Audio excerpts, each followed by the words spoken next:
I know it's a demon down for you. You still need to open the book of Moses during the time of Nehemiah.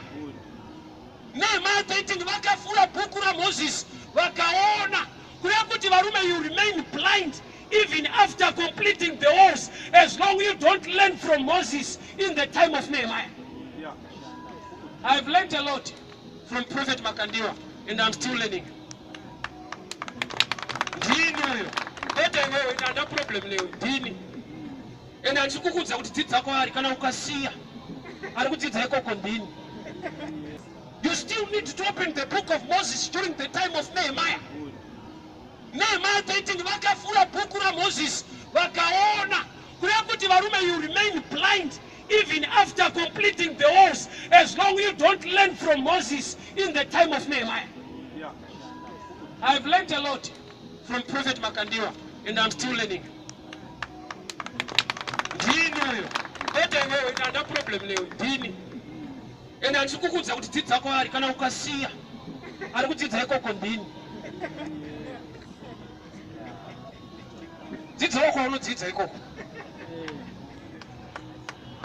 I've discovered something. Unosara kuti mastika atirikisa padzimotikari dzedu ekucheche kudiya. Hazvina kutanga nhasi. Zvakatangwa nevanhu vokwamwazha kudhara. Vakatukwa for a long time. Vanonamata munhu. Mapikisha amwazha padzipa. Mapikisha amwazha parori. Mazuva ano pane mafundisi edu. Hatichatukwawo. Kurati kana takuita isusu zva right. Mukaita mega muri wrong. Shikata kuitawo. Anza mwatuka tekesirwe makarenda mastika ndakazoona ane muru. Ndokuvachaka vese kutsikira kuti but aya manje ndo ane mweya makarenda kaya.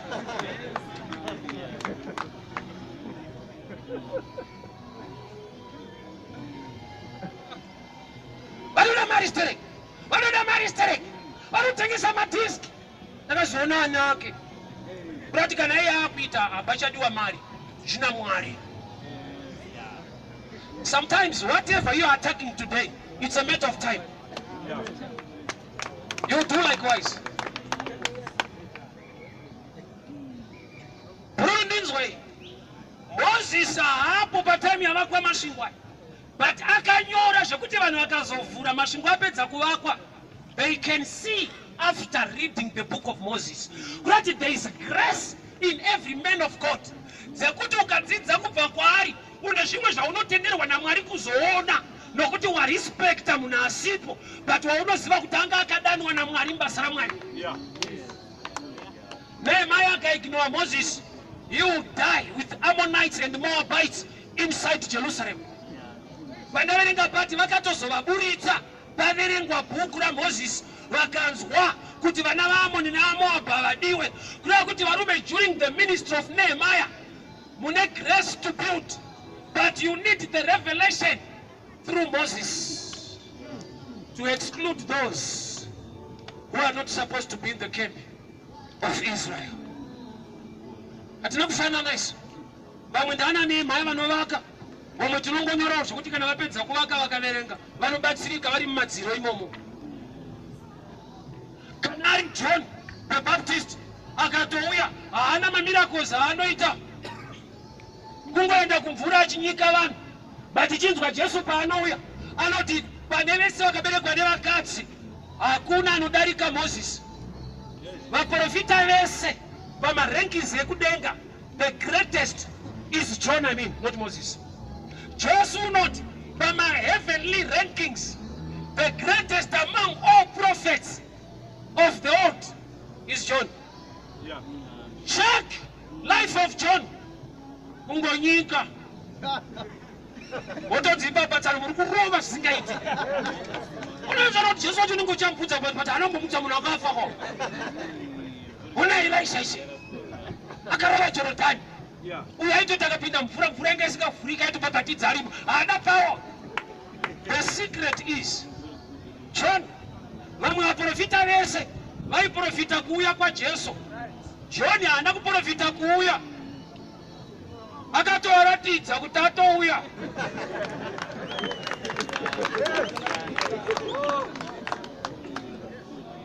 John akatonongedzera kuti iri gwayana vamwe vaingoti kuchaberekwa mwana Bethlehem Juda anamika tagwa uri mudiki mauri muchaberekwa mambo Isaiah zvikati achamuti Emmanuel unobva ati kwese ukati tiri kutenderera idzi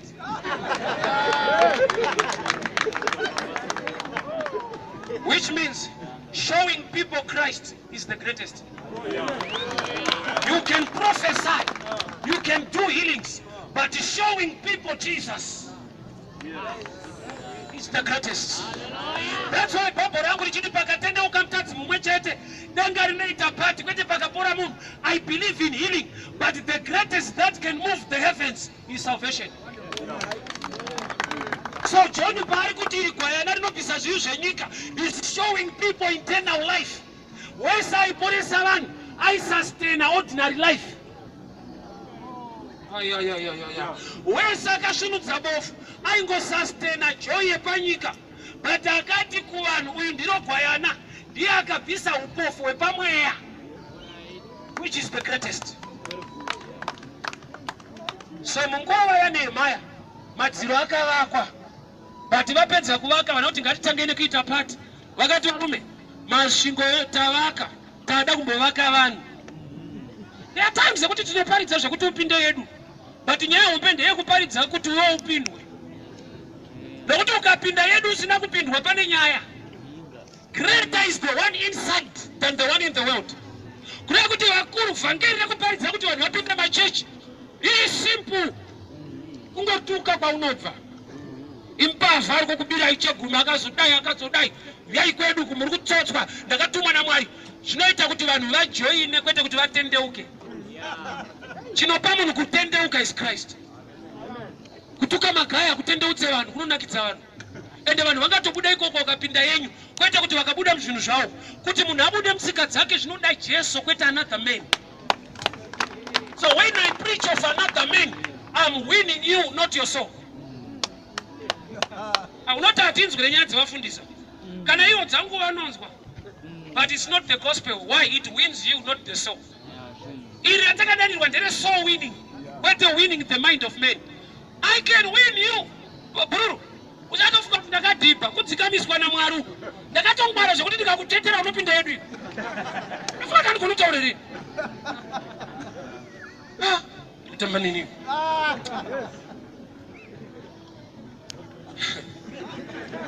Wada proof here kunogona kutetera. Proof ingori patarisa kutaipe mukadzwa ndinaye. Nezvandiri ndotetera ndamira mushi. Inini? Where kana wa mumba wakanaka unotsana wakaita seni so. Kuti ugona kushanda kwayesei. Tetera.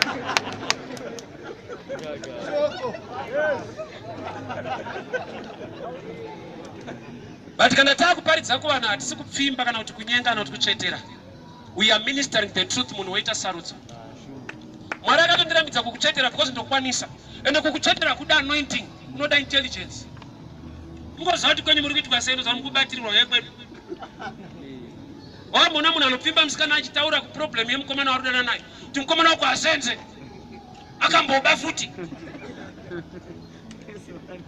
Kana musikana asina kungwara anogona kukuda. But kana akangwara anozobvunza kuti saka imi muchishandawo kupi? Ndomazoona newo usikusenza futi.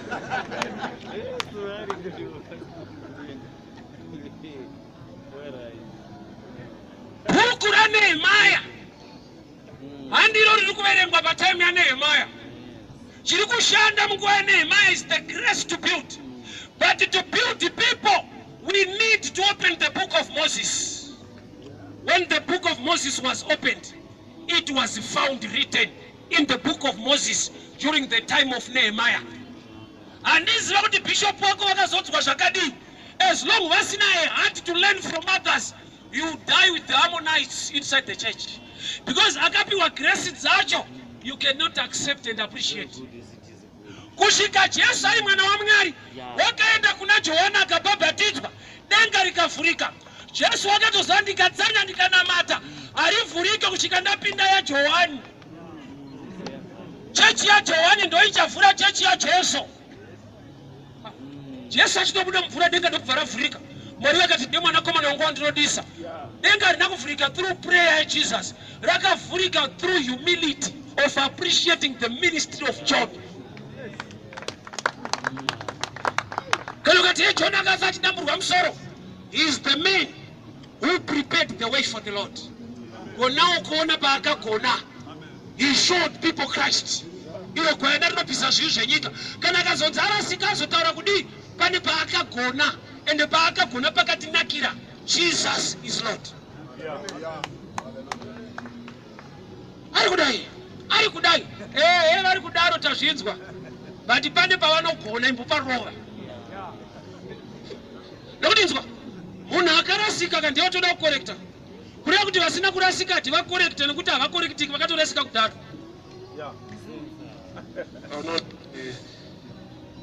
Vanhu vatikuvarira kuti ninge asi munhu waMwari. Kune vasitori vaMwari vasiri kutaurwa. Iwo uzive kuti kumwe kusataurwa inyaya kuti ukatotaurwa futi hazvina basa. Hausi kundinzwa. Kusatoparidzwa uchitukwawo so zvinotozikanwa kuti kana kutokutuka hazvishande wakatotukwa kudhara. Mera kutombotuka vasata. Ndaona mudzorera kugadheni kai. Mwari vakatuka mukadzi, vakatuka ivhu panzvimbo yekutuka Adamu vakakesa ground. Kureva kuti tinobva tati Mwari vakatuka mukadzi nemurume nenyoka. Satani haana kutukwa. Why? Nokuti Mwari vaituka vanhu vari kubuda mugadheni. Avatuka akabuda kudhara kutobuda ikoko kutukwa kwacho. Satani haatukwe nokuti agare mugadheni. Kutogara banze ndokutukwa. Saka unokuchamisika kuti Mwari asina kutuka Satani. Kutoita Satani ndokutotukwa kwacho. Saka vamwe vachidabvunza kuti bhatu yarutuka vanhu vaMwari anoshora vanhu vaMwari vese ende Mwari asingamutuke. Ikoko kutoona simba rekutuka vanhu vaMwari isaine kutoti akatotukwawo haazivi kuti ndiwo. Saka bhana kutukwa kunodarika ipapa zvitori right so. The book of Nehemiah was opened. Iwo unovhura mabhuku ani? The book of Moses ndorakavhurwa during the time of Nehemiah. Ndine mabhuku atinawo kumba. I learned from Mike Maddock. I learned from T.D. Jakes. I learned from Noah Jones. I learned from Pastor Chris. I learned from Prophet Makandiwa. Zvandiri kudzidza mavari zviri kubatsira chakaiswa naMwari mandiri. Kwete chavo. Ivo ndo vakazvidzidziswa naMwari. Moses ndiye akaudzwa kuna Deuteronomy. Vana vaAmoni neMoabhu musavatendera kuva pakati penyu. Ndokubva anyora. Nehemiah vakamasvingo paakavhura bhuku. Ndokubva aona zvakaoneswa vamwe zvaanga asina kuona. It was found written. Kuti timu iri mukati mungaende panze. Kurati kune vakapiwa grace naMwari yekuratidzwa kuti zvazvidiwa muimba yaMwari vakapiwa nyasha yekuzvidzinga. There are people who are enjoying zviri muna Mwari zvandisati ndaakuenjoya. Why? Because I don't want to learn from them. Oza kuna zvinhu zvekuti ukanamata kuti Mwari ndipei havakupe nokuti already wakazvipiwa kungoti zvinokusvikira kwenyu. Ndikuti kudii kwe? Vana iwawo unawo usati waroora. Nyangwe vari mauri havagone kubuda sevana. Kureva kuti vana vako vari muna mumwe mukadzi. Vakadzi vari kuona vane vana vamwe vanhu. Chakamirira ndechekuti mukaroorana muchaona kuti mune vana. Vana vako vakasvikira kune mumwe mukadzi. Aregera kuroora woni. Unofunga kuti hauna vana. Ukaroora ndipo uchaona kuti une vana. Kureva kuti vana vako vakasvikira kune mumwe mukadzi. Vakuru kune zvimwe zvinhu zvekuti Mwari haakupe nokuti zviripo. Enda kwazviri. Mwari mandirangarira mandizvitsawo zvakati. Zvakarigwa mune zvinhu zvauri kushayiwa meso emweya kona. Genesis 18 mukadzi anonzi Haga aine nyota. Zvanzi Mwari vakavhura meso aHaga akaona tsime remvura. Kwete kuti Mwari vakachera tsime. Mwari vakavhura meso munhu akaona tsime. Kureva kuti matsime muupenyu ariko chisipo meso emweya anovhurwa naMwari kwete nenzara. Need haikupe zvaunoda. Anokupa zvaunoda ndiMwari. Saka your greatest need is God, not something. Haga ukashaya Mwari unofane nyota uri patsime. Nokuti kana tsime riri raMwari anopa vanenge avhura maziso. Tine zvatiri kutiza muno tichienda kune imwe nyika.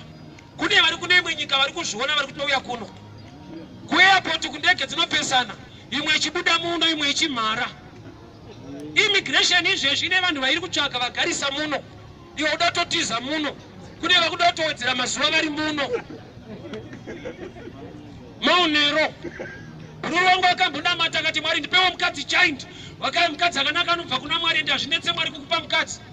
But paakati kuna Mwari ndipewo mukadzi zidhuzha, Mwari vakamupa mutete. Ndokubva adzokera kuprayer akati Ishe ndakata akasimba. Mweya muchena ndokubva amudza kuti fidha uone. Iye kufidha hadi. Unaziva kuti Mwari vakada kukupa go, vanokupa mbeu. Vana veIsraeri kuKenani chavakapiwa his promise is the land, not the fruit. You must know how to deal with the land. The land is blessed, but you must know how to deal with the land. Mwari haana kungoti michero irimo iyoyo haisi kuzofa. Akataiwa iyi mangodyawo ezisempo, but kana mapinda chandakaropafadza if. Saka mukasaparidzirwa kushanda ifu munofa muarea ine ropafadzo. You must know how to deal with the land. Bruru wangu ndinzwe, iwewe semunhu une nyasha dzakaiswa naMwari mauri for success, but une chimwe chinhu chaumoyo chaunofana kuita borrow from others. Jesu achiuya panyika abva kudenga achida kutiponesa, haasi Jesu chete akangoita kuti tipone. Can I help you a little bit? Nokuti Jesu takampiwa naMwari, but akanofa ari paipa muchinjikwa. Muchinjikwa it's a man-made thing. Jesu ndiye watakapiwa, muchinjikwa ndisu takamupa. Kana tichiri takaponeswa nakadeura ropa pamuchinjikwa, tiri kuincluda iye nezvatakaita. Ichokwadi kuti Moses wakachengetwa naMwari muNile River akasanyura, but takanyanya sustaina Moses ibhasiketi rakarukwa naamai vake kwete mweya. Mai vaMoses vakaruka tswanda iyo yakarukwa igrace dziri muna amai. Mwari achada kuchengeta chinhu chiri mubhasiketi. Nyangwe chine nyasha chinoda bhasiketi. Ndi Mwari waDhavhidhi wakakonzera Goliathi kufa. David akanda dombo rakasikwa naMwari, rekeni yakagadzirwa naDhiva.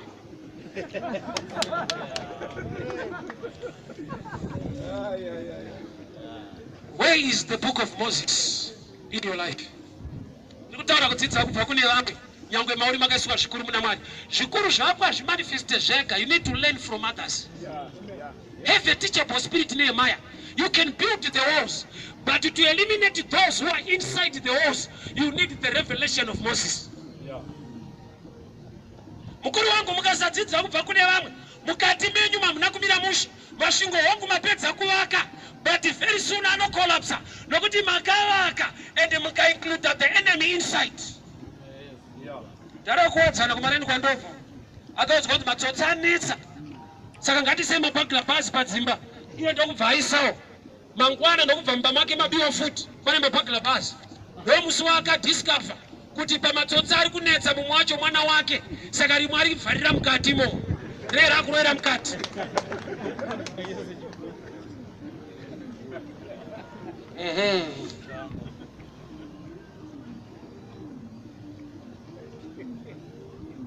You need the book of Moses. I've discovered this thing. That's why my preaching has become so better. Not parenting yako. From the way I started, I know myself better. Mwari vakarovedzera chinhu ichi. Mandiri mune nzara yekudzidza kubva kune vamwe. Chimwe nguva chinoita kuti usandoni ndakagara pana pachida kudzidza kubva kune vamwe. Vamwe vangu havana zvavari kudzidzisa, vari kuita zvisimbiso. Zvodai pane vamwe vanovhura bhuku ndaitonyerawo manotsi. Indoda kudzidza zviri open chaizvo. Dai pakaita vamwe vanenge vachirova Jesu panapa, ndinotogara pa ndikanyora. But vanotaura vanhu zvekuti zvimwe zvacho zviri kunewspaper. Zvori ndandatoriverenga kudhara.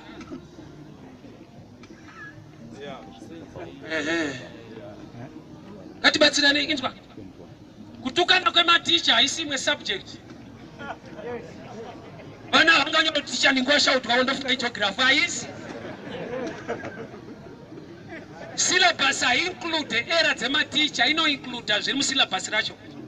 vakuru ndikabuda mutreki yekuparidza Jesu ndikataura magaya hapana manotsi amunonyora ivi aripo rakati ashauti wanzi kudii itsotsi obvanyora kuti itsotsi underline so titaurai futi tiri kudzidza baba hazvinyorwe izvi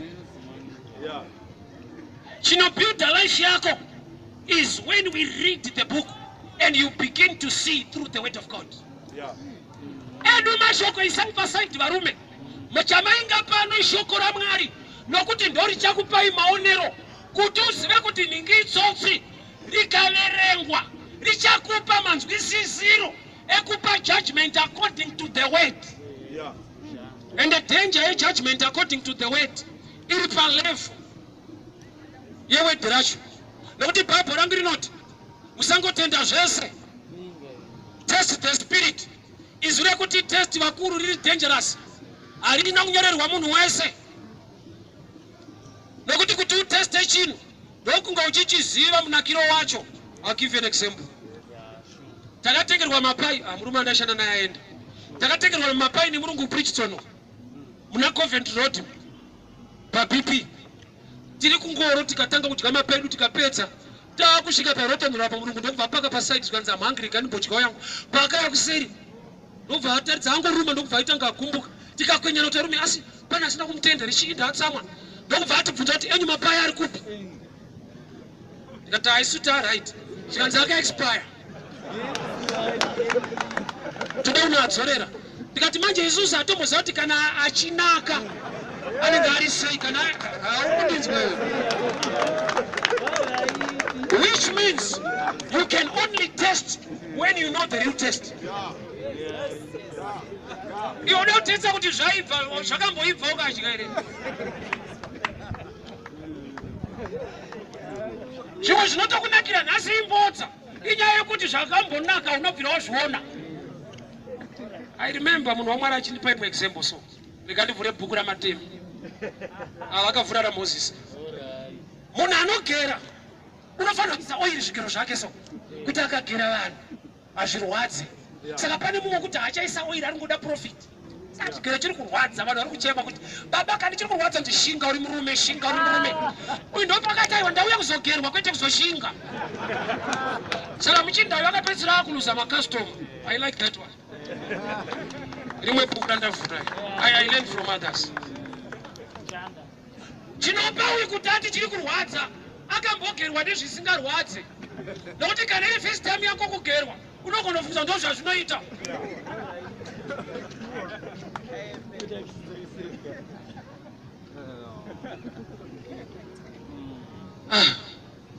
Unoziva kuti kune vanhu vasati vararama love rudo mumarriage so zvokuti mukadzi wake dheri anofunga kumukisa anofunga kuti pane nyaya ida kuvharwa.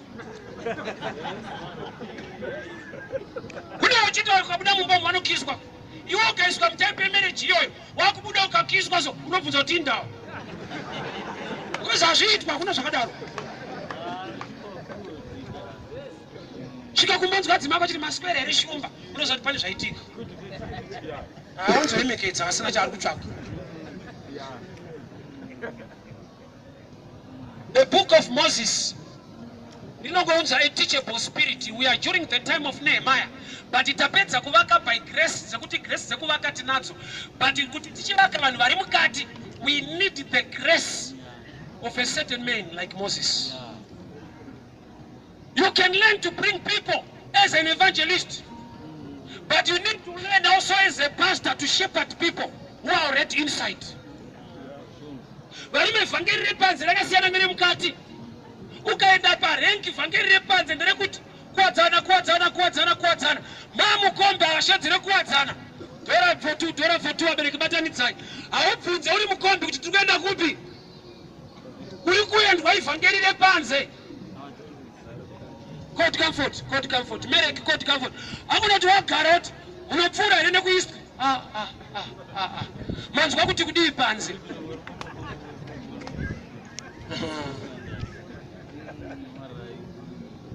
Vhangeri rekunza mukadzi mumarriage rekunza mukadzi mumba ringori simple. I love you, I need you, I miss you. Remumba muna I miss you mbondono kunzwa iwe tikatenderere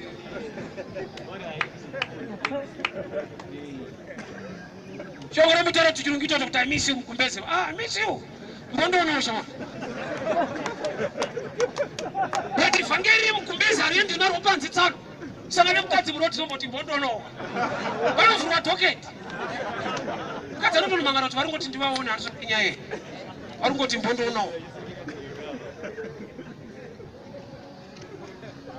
so vhangeri raMozisi nderemukati vhangeri raNehemia nderepanze kuvaka madziro. You need to learn and balance the gospel. Ichokwadi kuti pani patinowina vanhu. Uye kuna Mwari, uye kuna Mwari, uye kuna Mwari, uye kuna Mwari. Mwari anozodai, Mwari anozodai. Vanhu vaa muchechi hatitaure zvinoita Mwari. Tinotaura zvinoitwa nevanhu kuna Mwari. Saka uchiona kana ndichakudza zvandakakudza uchiri panze. Andakudza kuti Mwari anokomborera, anoropafadza, anodi wamukati ndoti ipa kuti aizve indaka kuzokomborera kuti mukati tsano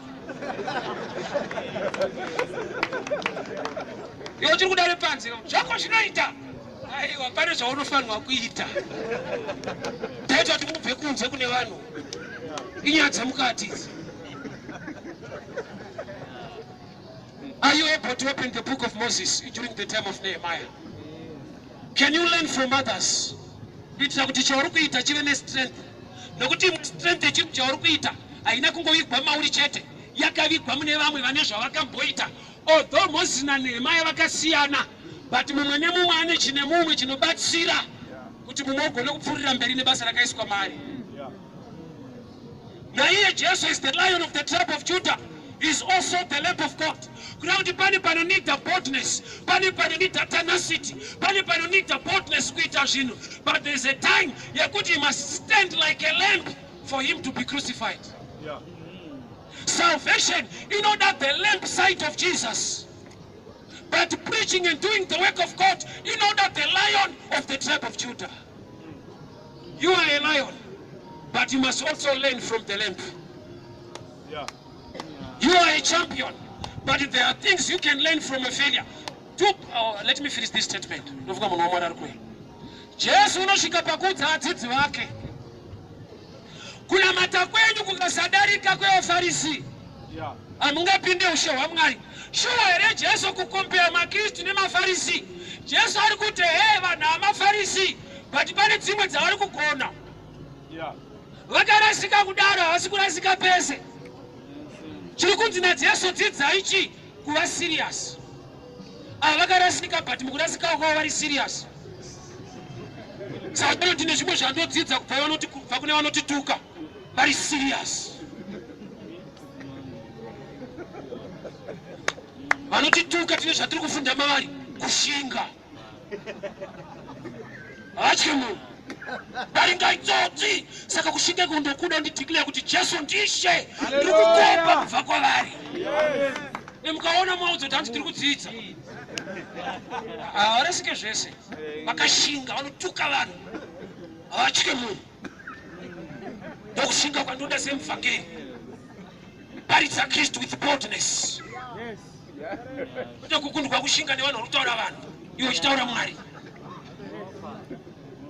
Paridza kwangu kasadarika kwavanhu vanotuka ndisandatanga.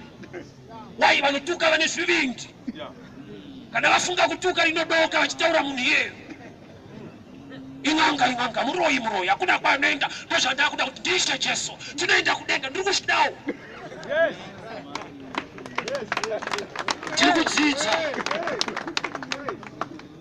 Iwe vakazotitarisawo vanongodzidzawo kungodhibhawo kwedu unyoro. There are times you need humility. There are times you need boldness. Learn to balance the two. You need the revelation to operate in two-way dimensions. Atsimaizwa. Mamwe ma-results ari mumarriage mangu haisi nyaya yekuti ame pastor. Inyaya yekuti ame husband. Adzimai yangu kubhedhuru havadhile napastor vanodhila nalavhi. Imagine vari mubhedhuru vachiti apostle, mazita seko apostle. Hapana chinobuda. Pastor futi onewa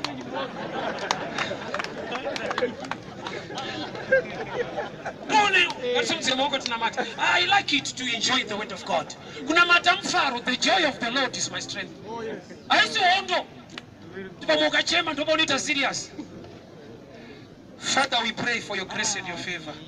Majita ni kutara kupenyu wedu. Tinotorera mbili yose kwa muri baba. Tipe moyo wako kudzidza. Even after building the walls. Kalani mazita kutitire zvataka kona.